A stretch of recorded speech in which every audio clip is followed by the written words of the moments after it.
Bienvenue à tous, nous sommes à Mbuji-Mayi, au Kasaï oriental. Nous sommes en déplacement. Le club aujourd'hui s'est fait avec la presse locale de Mbuji-Mayi pour faire l'appréciation de la situation de cette province depuis un certain temps. Nous avons fait le déplacement de la province. Nous avons constaté effectivement qu'il y a une série de choses qui se font ici. Quel est le point de vue de la presse? Comment au quotidien cette presse vit tout cela? Et y a-t-il de perspectives d'avenir? La liberté d'expression ici, la vie économique également de la province. Nous allons dans cette émission spéciale depuis Mbuji-Mayi, dans ce cadre exceptionnel de l'hôtel Gloria, aux normes. En tout cas, je peux vous le rassurer parce que j'y passe d'ailleurs tout mon séjour ici. C'est agréable, lancé par l'initiateur ici, donc Maurice Tchukouya. Vous vous rappelez, l'ancien directeur général de l'INPP, il a non seulement lancé cet hôtel, mais il a également une usine de production d'eau potable ici, en Mbuji-Mayi. Je signale également qu'il y a le BSECO qui coordonne beaucoup de projets ici au Kasaï, notamment dans le cadre de 145 territoires. Nous en avons visité suffisamment. Vous aurez des images, vous avez déjà des reportages de nos équipes déplacées ici à Mbuji-Mayi. Alors, j'accueille tour à tour les confrères qui ont accepté de participer à ce club depuis Mbuji-Mayi et qui vont se présenter au fur et à mesure. Alors, nous allons le faire d'une manière aussi spontanée. Bienvenue. Vous êtes? Merci, Koumouingwa Kabeya, je suis journaliste de Kasaï Horizon Radio-Télévision KHRT Mbuji-Mayi. KHRT ici en Mbuji-Mayi. C'est à la fois la radio et la télévision, c'est ça? Effectivement. D'accord. Juste à côté de vous. Bien, merci. Je suis André Rosier Kassoran Zongola, journaliste chroniqueur politique, directeur de programme à la radio Lotus. Lotus, ici en Mbuji-Mayi. Ici en Mbuji-Mayi, oui. Oui. Très bien. Merci à vous. Et à ma gauche, à votre droite chez vous. Merci, moi c'est Serge Kaye Yaomulumba, journaliste et rédacteur en chef de la radio-télé Fondation Daniel Madimba, F de Massy. Ah, très bien. Juste à côté. Monsieur Willy Chimbala Mayabouichi, je suis de la radio-télé Océan Pacifique, Airtop en sigle, émettant ici en Mbuji-Mayi. Très bien. Alors, chers collègues, bienvenue dans ce club qui s'est fait depuis l'hôtel Gloria. Je salue d'ailleurs toute l'équipe de BSECO qui a, en tout cas, permis la réalisation technique de tous ceci, coordonné par Eddie Momat, qui est l'un des grands professionnels de la com qui officie auprès du directeur général Jean Mabi. Question d'abord à vous, comment d'abord vous avez vécu les changements, on va dire, de gouvernorat ici? On est passé d'Ngoï Kassange à Jean Maouéja et puis maintenant nous avons un autre tout nouveau qui s'appelle comment, l'actuel gouverneur? Alors, Mathias Kabeya. Comment vous avez vécu un peu tous ces changements? Comment les gens de Mbuji-Mayi vivent un peu tout cela? Merci Jean-Marie. D'abord, je vous remercie de cette disponibilité, même aussi de l'occasion que vous nous offrez. Je vais partir, je remonte moi plutôt de 2015, année de découpage qui a amené l'actuel Kasaï oriental à une province issue du démembrement de l'ancien Kasaï oriental qui couvrait la province de la Lomami, la province du Kasaï oriental actuelle et la province du Sankuru. Donc actuellement, c'est une province qui a plus de 9000 km². On dit que c'est la province la plus petite. La plus petite de la RDC, même plus petite que Kinshasa, compensée. Oui, absolument, je confirme. 5 territoires, une ville, quand même une province qui offre des opportunités, des avantages depuis un moment. Parce que, quoi qu'en difficulté par rapport à l'enclavement. Oui, très enclavé, hein? Très enclavé. L'aéroport dessert presque quoi, un vol par semaine ou deux? C'est au-delà même de 3-4, je vous informe. Avec les compagnies, la compagnie régulière, que je ne veux pas citer. On peut aller même à 5 vols la semaine. Aussi, la précision que je vous donne, c'est qu'actuellement, le Kassai oriental, en termes de départ de Kinshasa, c'est la deuxième destination après Lubumbashi. Et plutôt après Goma. Ah oui, Goma, après oui, Goma. quand même. Aujourd'hui, c'est le Kassai oriental. Et ensuite, ça sera Lubumbashi. Ça, ce sont les Alors, que viennent faire les gens ici quand ils viennent en Bujumbura? Il y a beaucoup de choses, mais qu'il faudra capitaliser. Parce que nous reconnaissons certes les difficultés que nous avons ici, que nous allons évoquer au cours de l'émission. Oui. Au moins, je reconnais une chose. La province du Kassai oriental, non prise en compte depuis des années, on parle de depuis 1960, Oui. n'a jamais reçu, ce que je dis ne vient pas de moi, n'a jamais reçu des dotations spéciales, des fonds d'investissement, des moyens disponibles pour... On disait d'ailleurs, province punie, Tout à fait. non seulement par les Belges à l'époque, mais aussi par le régime Mobutu, le régime Kabila, parce qu'effectivement c'était des rebelles et des opposants éternels ici. Bien sûr, mais nous saluons la bravoure, le courage de cette population de la province du Kassai oriental qui se bat partout, dans tous les secteurs. Je veux vous rassurer, Jean-Marie, que le Kassai oriental, parce que je disais qu'il était enclavé, n'est pas connecté à soit un pays limitrophe Oui, de la c'est vrai qu'il n'y RDC. a pas de frontière ici. Hein. Aussi, il est seulement au milieu, au plus centre de la RDC. Mais seulement cette population qui a la possibilité d'aller en dehors de la République démocratique du Congo, amener certaines marchandises, certains produits permettant à sa population, produits bien sûr considérés importants pour cette population, qui arrivent malgré les difficultés, malgré les conditions. Vous allez trouver que la SNTC ne fonctionne pas comme il se doit. L'aéroport de Mbuji-Mayi est un aéroport qui n'est pas encore international, pas encore dans les normes, mais les vols qui sont beaucoup plus disponibles, que ce soit cargo ou... J'aimerais bien, il faut qu'on reste dans le c'est bien la carte postale, mais qu'on reste dans le changement, on va dire, des différents gouverneurs. J'arrive. Oui. Alors, avec ce comportement-là de la population, cette initiative des fils du Kassai qui savent aller amener ce qu'ils peuvent tirer de l'extérieur, la province existe. Les difficultés ont fait. Parce que vous parlez de gouverneurs, ce n'est pas aussi facile de diriger une province qui ne génère pas trop de moyens, mais qui tient aussi. C'est un avantage. C'est là que j'évoque beaucoup plus la question de sa population qui sait se battre, quelles que soient les conditions, quelles que soient les difficultés.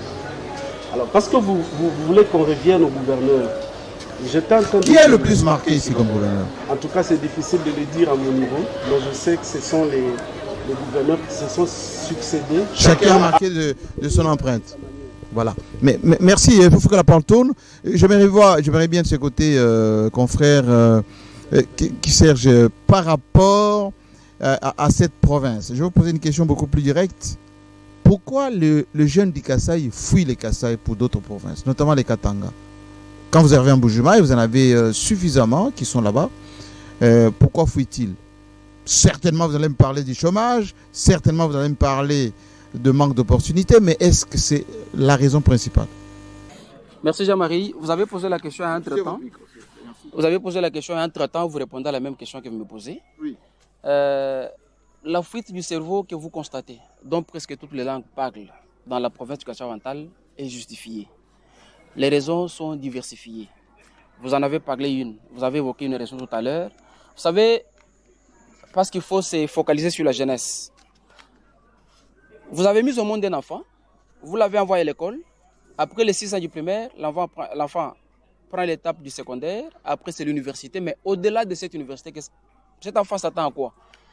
Il doit se trouver un job, n'est-ce pas? Pour arriver à survivre.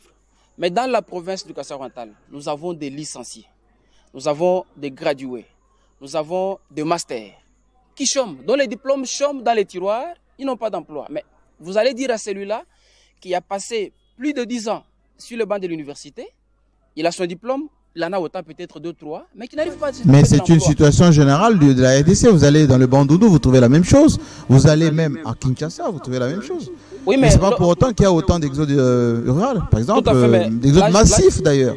là, je vais évoquer la question de la chute de la minière de Bakwanga. Oui, l'AMIBA.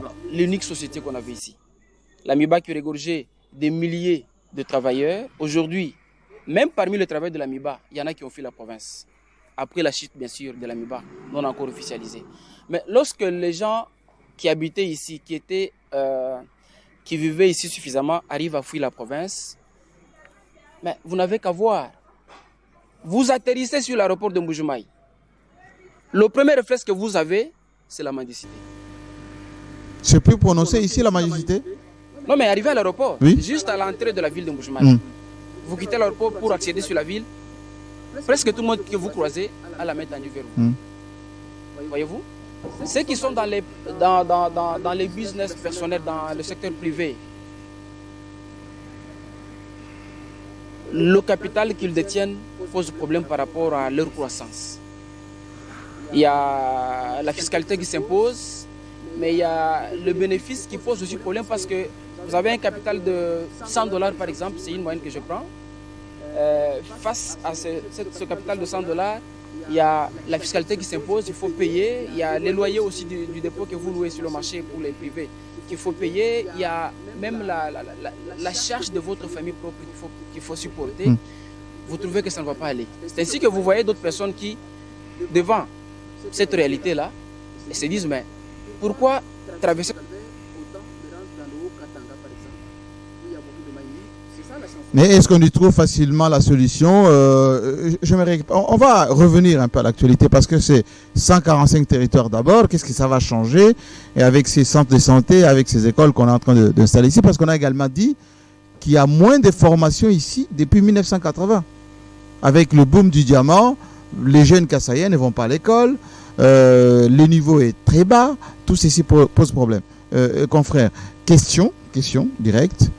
Est-ce que il y a un manque de volonté des Kassaïens même à assurer le développement de les provinces, ou la punition dite de Kinshasa suffirait à expliquer le sous-développement ici? Bien, merci. J'aime qu'à la gratitude me pousse vraiment à vous dire merci. Aujourd'hui, vous me portez sur le parvis du Club 50. Club 50, le correspondant du fauteuil blanc.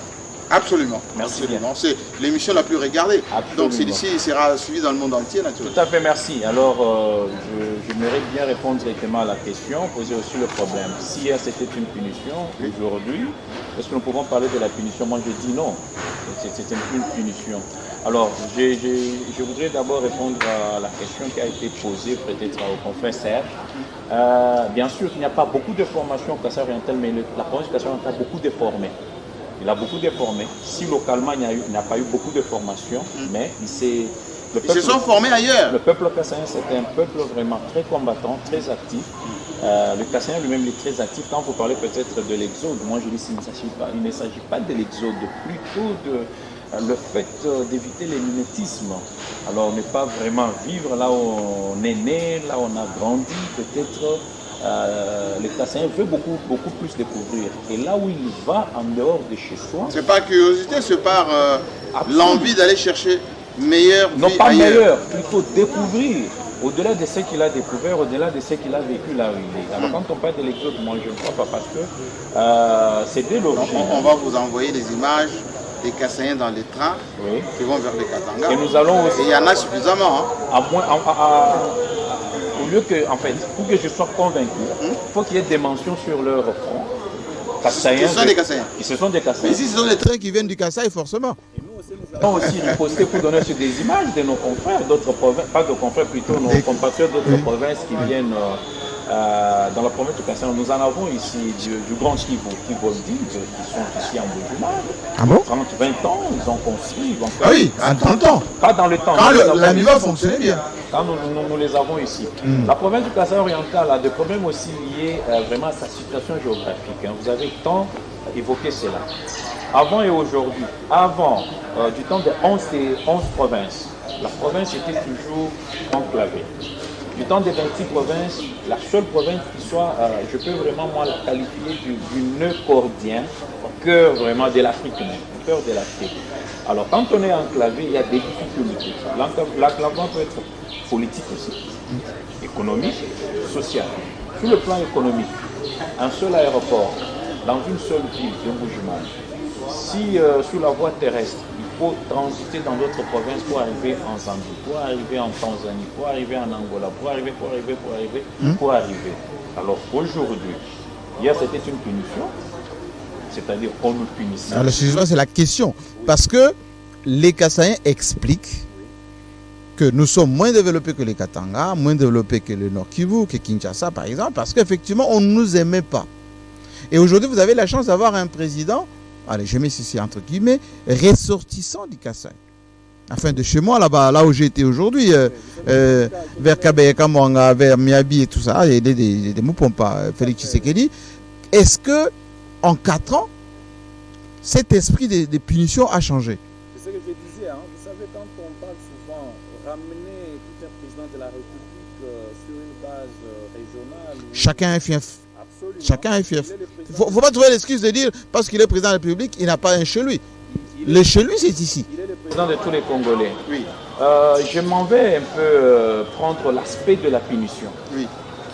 Si vous sillonnez, vous êtes plus vieux que moi. Si vous sillonnez toute la province du Kasaï oriental, vous constaterez que cette province du Kasaï oriental, les colonisateurs belges n'ont rien construit.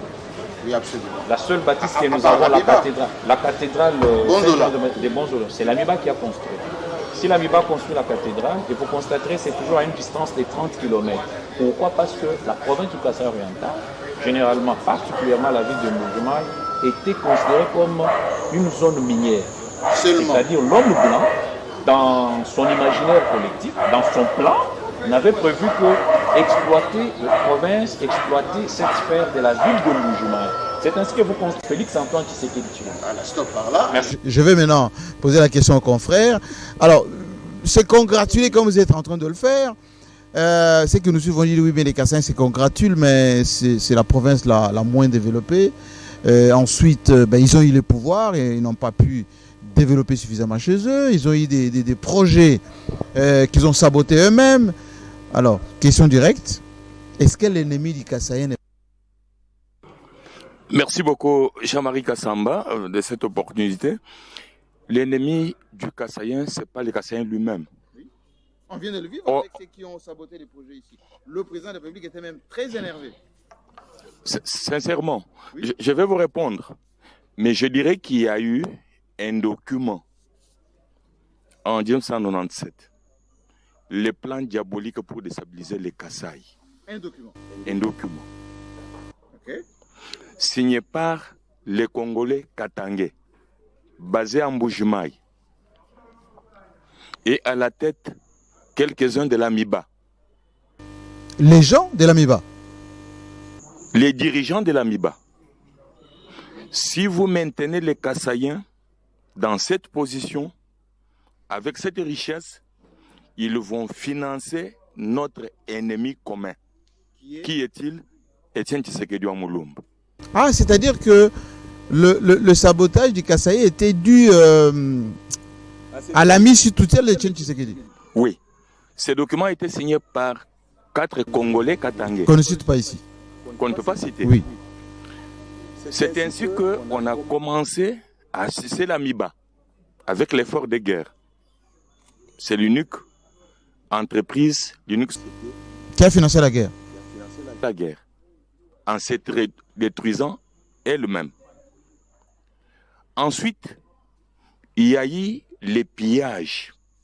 On a pillé ici en 93 91. Parce que la guerre est venue en 97. Hein? 91, 92. Les pillages ont pillé aussi l'Amiba. Est-ce qu'on a pillé à l'Amiba? Toute la ville de Mbuji-Mayi était pillée. L'Amiba y compris. Les pillages, selon Ferdinand Talanga, dans son livre Déclin ou Déclic, il définissait les pillages comme autodestruction. Qu'est-ce qui se faisait? Ceux qui avaient conçu le plan diabolique pour déstabiliser les Kasaï, quand il y avait une petite manifestation de l'opposition, on introduisait les intrus envoyé par des concepteurs du plan diabolique pour décider de Kasaï oriental. Alors, il détruisait tout. Je vous conseille qu'on puisse aller assez vite pour gagner du temps par rapport à l'éclairage. Pas c'est important. Est-ce qu'on a encore du temps un tout petit peu? À peu près 15 minutes. Dans ces 15 minutes, j'aimerais, si vous permettez, qu'on aborde maintenant l'impact de ces plans des 145 territoires. Est-ce que ça va changer quelque chose ici au Kasaï? Et si oui, quoi? Est-ce qu'il y a une implication des Kassaïens eux-mêmes pour qu'ils puissent intégrer ces plans? Voilà, les micros ici. Je viendrai à vous après. Juste chez vous. Merci. Avant de répondre à cette question, je voudrais paraphraser André Rosier pour dire que le Kassaïen a un esprit de l'épilepsie. Oui. Parce que je me souviens, les années précédentes, la MIBA fonctionnait. Elle a même pris en charge l'effort de guerre, tel que vous l'a dit. Mais les Kassaïens avaient toujours le souci de voyager, comprendre ce que c'est le monde. Ce n'est pas parce qu'ils voyageaient qu'ils faisaient pas ça. Je vous rappelle encore qu'à un moment donné, le Kassaïen n'avait pas la possibilité de construire chez lui. Oui. On vous surprend, les années 80. Il y a un adage qui dit que Kassaïen construisait chez vous. Beaucoup de notables construisent chez eux, mais il y a peu. Je suis en train d'y arriver. Oui. Vous osez construire. La nuit, ce sont les services de sécurité qui vous surprennent avec un colis de diamants qu'eux-mêmes savent placer dans votre parcelle et qui vont récupérer pour juste nuire. C'est pas vous devez les construire à on construire. parle aujourd'hui de la prison de Angengé dans l'Équateur. Donc Oui. les Kassaïens passaient par beaucoup de difficultés qu'on ne peut pas énumérer ici. Mais seulement avec PDL, il y a des opportunités, il y a des avantages. Parce que vous avez dit le chef de l'État ne fait-il pas? Il fait. En 4 ans seulement, nous avons un bon nombre de routes déjà construites et à construire. Telles que vous êtes en train de vanter aujourd'hui devant elle. Il n'y a pas 6 Oui, il y a une mois. route ici. Il n'y a pas 6 mois. Elle n'était pas ça asphaltée. n'a pas été comme ça. Mais parce que Fachi est là, le Kasaï oriental est en train de se vêtir d'une autre robe. Les écoles dont vous parlez, le Kasaï a beaucoup étudié, M. Jean-Marie. D'abord vous-même. Vous n'allez pas seulement me dire si vous avez eu l'occasion de faire l'école primaire en éducation orientale, mais autant. Oui, j'étais ici à Dissanka et à Dibodjabot. Vous êtes un produit d'éducation orientale. Oui. Vous aviez été bien formé. Et vous êtes en train de donner les meilleurs de vous-même aujourd'hui pour le pays, hein, pas pour l'éducation orientale seulement. La difficulté que les Kassaïens est connue aussi. J'étais en train de parler de manque de fonds d'investissement.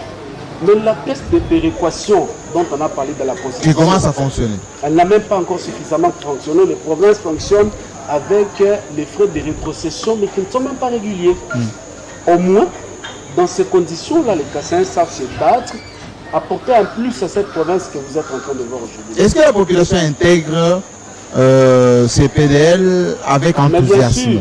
bien sûr, vous avez vu vous-même, je suis passé moi-même dans plusieurs endroits où le projet est exécuté. Oui. Je vous informe que le Kassaïen a au départ l'esprit de protéger les ouvrages. Donc ça veut dire qu'on n'aura pas besoin, on n'a pas le souci de voir quelqu'un soit déplacé. S'aborder. Je ne peux pas parler Et puis j'ai vu parce qu'il n'y a pas de protection particulière, mais tout est en place. Hein? Mais c'est comme ça que je vous dis, la population elle-même veille à cela. Je vais vous choquer, M. Jean-Marie. Le Oui. territoire de Loupatapata que vous avez ce matin. Aujourd'hui, absolument. Le territoire que vous voyez a eu sa première promotion d'examen d'État en 2010 seulement. Seulement. En 2010. Ce territoire a fourni des jeunes qui parcouraient plus de 15 km pour seulement étudier. Pour le Kassaï a l'amour de cela. Merci beaucoup. Je ne pense pas que seulement ça soit le Kassaï. C'est une question Oui. non particulière, Oui. mais aussi générale sur les territoires nationaux. Nous connaissons certaines provinces qui sont aussi en deçà du Kassaï local, qui n'ont même pas les efforts comme la province du Kassaï. Alors, quels sont les pesanteurs, hein, chers confrères, quels sont les pesanteurs qui peuvent empêcher que cet élan, insufflé par Félix Tshisekedi, parce qu'on sent au-delà de cette appropriation en tant que fils du terror, mais quels sont les pesanteurs? On a vu par exemple la mauvaise foi, la corruption, le sabotage, certains leaders de Kasaï, y compris ceux qui viennent d'ici, ont empêché que certains projets aillent de l'avant. Quels sont d'autres pesanteurs qui peuvent poser problème? Cette fuite des cerveaux, de la jeunesse d'abord, de la jeunesse, vers les Katanga, vers Kinshasa, il y a beaucoup de Wewa, essentiellement, qui viennent d'ici. est-ce que ça va empêcher cette province de décoller? Absolument. Bien, merci. Hein. C'est une question vraiment très pertinente, hein, qui vient aussi d'une tête vraiment passante aussi pertinente. Oui. Alors, parce que nous parlons de pesanteurs qui sont aux antipodes du développement de la province, je lance ça même dans 2 minutes. Oui, s'il vous plaît, mais on va traduire parce qu'on est suivi dans le monde entier. Absolument, on doit traduire parce que c'est aussi, c'est là que je dois évoquer aussi les faiblesses du Kassaïen ou des Kassaïens. Oui. Moi, na Kasaï, tout évoluer et surtout quoi, je suis nous d'une Kala. Kala, c'est la crêpe, la crabe. Crabe. Oui. Crabe dans le panier, et je suis une Kala, yo, une Kala, mon chissa, qui m'a gêné une Kala, moi, à boire, pas tout. Est-ce que je veux dire? Oui. Autrement dit, les Kassaïens fonctionnent comme des crabes dans un panier. Oui. Lorsque l'un essaie de sortir, ceux qui sont à l'intérieur les tirent vers le bas. Oui. Et les Kassaïens fonctionnent comme ça. Les Kassaïens fonctionnent comme ça. Les Kassaïens ne peuvent pas se coaguler, ne peuvent pas se réunir autour d'un idéal. Par exemple, nous avons beaucoup d'hommes d'affaires, nous avons beaucoup de gens qui ont beaucoup d'argent au sein du gouvernement, à l'Assemblée nationale, au Sénat. Pourquoi ils ne coalisent pas pour faire les mandataires, pourquoi ne peuvent-ils pas coaliser pour obtenir juste une centrale hydroélectrique? Pourquoi ils ne peuvent pas construire ou bien mettre sur pied une société par action à responsabilité limitée, par exemple? Pourquoi? L'égoïsme. C'est l'égoïsme. Il faudrait que l'on passe au moins déjà Marie Kassam. On ne parle pas d'André Rosier, on ne parle pas d'Aouili Tchibalan, on ne parle pas de Chikouya Maurice. Quand on dit par exemple aujourd'hui, nous avons beaucoup de mandataires, nous avons des dignitaires, nous avons des députés, des ministres. Quand on dit par exemple, c'est moi que je donne cet exemple, le gouverneur Kabeya Machabidi a arrêté le coulage des recettes. Oh, qu'est-ce qu'il est venu faire? On commence à le combattre. On commence à le combattre. Quand on citera par exemple Semboy Kassanji qui a proposé qu'on puisse vraiment abattre les prix de vol domestiques par avion. Oh, Ngoï Kassanji, c'est qu'il a travaillé avec elle. On doit parler de José Mpanda, par exemple. Oui. Mpanda, José le ministre, a fait ceci. Bon, Mpanda, c'est qu'il a travaillé avec elle. Mais ce qui n'est pas chez d'autres peuples. Chez d'autres peuples. Comme les Nandés, les Swahiliphones, les Né-Congo, par exemple. Le soir, que vous soyez de la mouvance présidentielle, que vous soyez de l'opposition, il y a un point. Les Maputano, nous connaissons des Maputano, là, ils vont se retrouver.